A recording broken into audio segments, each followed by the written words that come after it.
J'ai méga envie de vous parler d'addiction émotionnelle aujourd'hui. Parce que souvent, on parle, on dit ouais, quand t'es addict, c'est chimique, c'est les hormones, c'est tout un tas de trucs, mais on oublie le côté émotionnel. Et parfois, on peut être addict à une personne, on peut être addict à ouais, cigarettes, alcool, drogue, tout ça, émotionnellement parlant, hein, je parle. On peut être addict par exemple, au développement personnel, hem, au au fait de s'enrichir. On peut être addict à, qu'est-ce que je pourrais vous dire? On peut être addict à s'accomplir. On peut être addict à faire certaines choses, à créer, addict à la création. En fait, on prend souvent pas en compte la part émotionnelle dans l'addiction, mais souvent, on est addict à la sensation que nous procure l'événement ou la personne ou la chose ou peu importe. Admettons, tu es accro, tu es addict aux sensations fortes. Bah, tu vas continuer de, je sais pas, de conduire vite, de faire des sauts à l'élastique, d'aller dans des manèges, de tout ça, parce que tu adores la sensation que ça te procure. Et si tu as l'impression si en plus d'adorer la sensation, tu as la sensation que quand c'est pas là, il manque quelque chose et que tu as absolument besoin de ça, bah, tu vas être addict à la sensation. Par exemple, quand on est addict, à une personne, genre on pense tout le temps à une personne, on a envie de lui écrire tout le temps, on a envie de passer du temps avec elle et cetera. En fait, c'est souvent la sensation qu'on ressent quand on est avec cette personne. C'est comme: «Waouh, avec cette personne, je sais pas pourquoi, je me sens rayonnante, je me sens tellement bien, je me sens waouh». C'est toi qui choisis de te sentir comme ça. C'est pas la personne qui crée ça et donc tu crées une addiction à la personne parce que tu as l'impression que si elle est pas là, tu arrives pas à créer ce sentiment à l'intérieur de toi. Tu te sens pas comme quand tu es avec cette personne et donc ça te rend addict. Pareil, j'ai combien de fois j'ai vu des personnes me dire: «Ouais, mais si j'arrête de fumer, je me sens triste» ou «C'est mon petit réconfort de la journée» ou le café. Genre des gens qui sont à fond sur le café: «Ah ouais, mais c'est mon petit moment de pause, ça me fait du bien, c'est du réconfort». En fait, c'est simplement la sensation de réconfort.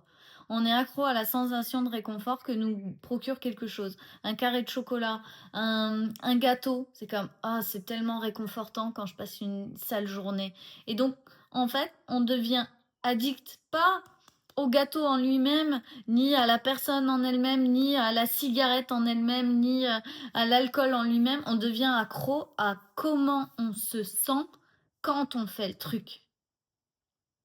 Alors qu'en réalité, on pourrait se choisir de se sentir comme ça en faisant d'autres choses. C'est ça qui est absolument dingue et incroyable. C'est que parfois, la sensation que tu ressens, je sais pas, avec, telle ou telle personne, tu pourrais choisir de te dire: «OK, là, quand je fais ça, j'ai envie de me sentir comme quand je suis avec un tel et un tel» et bim, tu le choisis et tu le fais. Tu le fais, genre: «OK, je le fais, je me sens comme ça. OK, je me sens comme ça». Alors ça ressemblera peut-être pas tout à fait et exactement à quand tu es avec la personne, mais peu importe, tu es déjà en train de faire un pas vers ta création émotionnelle. Genre: «OK, je choisis que je me sens comme ça quand je fais ce truc» et ça change tout parce que c'est plus les éléments qui t'apportent ce que tu ressens. C'est plus la cigarette qui va t'apporter le réconfort, c'est plus le gâteau qui va t'apporter le réconfort, c'est toi-même. C'est dire: «Oh waouh, j'ai je passe une tellement horrible journée». Au lieu, premier réflexe, d'aller chercher le réconfort à l'extérieur, de parler avec la personne dont on a envie de parler ou d'aller chercher le gâteau, d'aller chercher la clope, le café, le truc, hop, change de réflexe. C'est comme: «Oh waouh, ouais, j'ai passé une sale journée et je mérite bien de me réconforter et de me sentir bien». Ouais, voilà, c'est fait. C'est tellement simple. Oh là là, c'est tellement simple. Mais tant que tu l'expérimentes pas et que tu choisis pas d'essayer d'expérimenter ça, tu vas rester dans le: «Bah non, il faut que ce soit tel truc qui m'apporte ce sentiment». C'est comme les gens qui sont addicts au voyage, pareil, ils sont addicts à la sensation de liberté que ça procure, la sensation de découvrir de nouvelles choses, la sensation d'apprendre. On est on peut être addict au dev perso et à l'apprentissage et la sensation de découvrir de nouvelles choses. Ah, ça nous remplit, c'est comme si ça te remplit et tu as l'impression que quand tu ressens pas ça, bah, il manque quelque chose.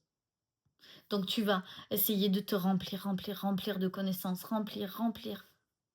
Comme: «Ah mais ça me fait tellement du bien, j'aime tellement apprendre». Ouais, mais t'aimes surtout le vide que ça comble. Et c'est là où on est addict émotionnel quand on veut ressentir quelque chose pour combler un vide. Le vide ne peut pas être comblé par une émotion. Le vide, il doit être comblé par, ton toi, qui tu es. C'est comme: «OK, en fait, il manque une part de moi là». Je je je l'ai pas je l'ai pas trouvée encore, je l'ai pas je l'incarne pas, elle est pas là, elle existe pas encore. C'est tout. Et nous, on cherche à l'extérieur, encore, encore, encore. On adore ça. On est addict. Vite, vite, de la connaissance, vite, de l'argent, vite, vite, de l'argent. La sensation, pareil, la sensation de richesse, ça me fait trop rire. Quand, quand on me parle de personnes qui qui se sentent, qui se sentent en manque d'argent et qui comblent en achetant des choses genre, «Ah bah là je me sens bien, j'achète des choses, ça veut dire que j'ai de l'argent». Et en fait, plus tu essayes de combler le manque en achetant des choses, plus tu crées du manque. Parce que tu achètes tout et n'importe quoi et qu'en fait, tu investis pas. Tu es pas en train d'investir, tu fais pas, circuler ton argent d'une manière où tu peux le faire grandir. Enfin bref. Et donc, c'est là: «Ah ouais, mais je veux la sensation de pouvoir acheter tout ce que je veux et de pas m'inquiéter, de pas m'en préoccuper». Tu peux déjà le faire, en fait. Tu peux déjà choisir de pas t'inquiéter pour l'argent. C'est une sensation.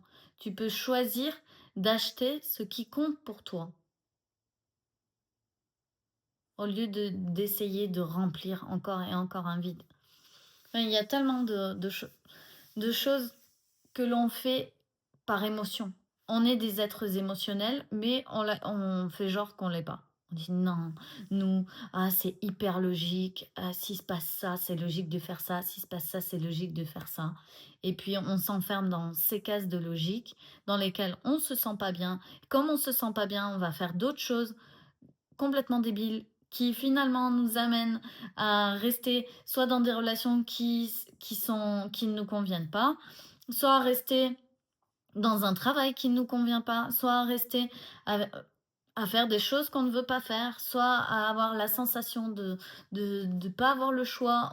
On reste à choisir l'inconfort plutôt que d'aller choisir le,